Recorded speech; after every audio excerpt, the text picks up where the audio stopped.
ભગત ભૂમિ ભૂ સુર સુરભી સુરહિત લાગી કૃપા. પરમાત્મા ભક્તોને માટે. તો એવું કયું ભગતપણું આપણામાં આવે તો ભગવાન આપણા માટે અવતાર લે.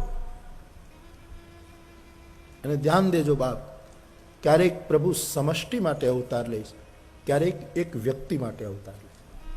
સમષ્ટિ માટેના અવતારો જય જય મીન વરાહ કમટ નર હરિબલિ વામન પરશુરામ રઘુવીર કિશન, આ બધા સમષ્ટિના અવતારો છે.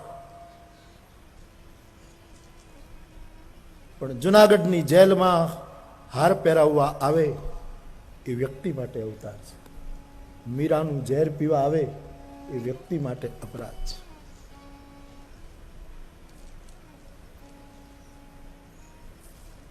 જલારામ બાપા પાસે વીરબાઈ માની માંગણી કરવા આવે એ વ્યક્તિગત અવતાર છે, વ્યષ્ટિ માટેનો અવતાર છે. ક્યારેક બહુ જ વિશાળ અર્થમાં પ્રભુ પધારે, ક્યારેક એક વ્યક્તિના માટે અવતરણ પામે. અને મહિમા એ છે કે પ્રભુ વ્યક્તિ માટે આવે, એનો મહિમા છે. એક કોઈ પીએમ હોય કે સીએમ હોય કે ડીએમ હોય,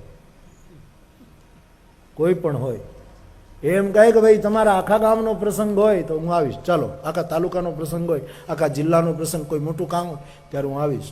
એ તો આવવું જ જોઈએ, ઠીક છે. પણ કોઈ ગરીબ માણસના ઝૂંપડાનો પ્રસંગ હોય ને કોઈ આવીને ઊભો રહે, મહિમા એની છે. આખા વિશ્વ માટે અવતાર થાય એ પણ મહિમાવંત છે. પણ વિશેષ મહિમાવંત એ છે કે જ્યારે કોઈ વ્યક્તિ માટે. એટલા માટે ગોસ્વામી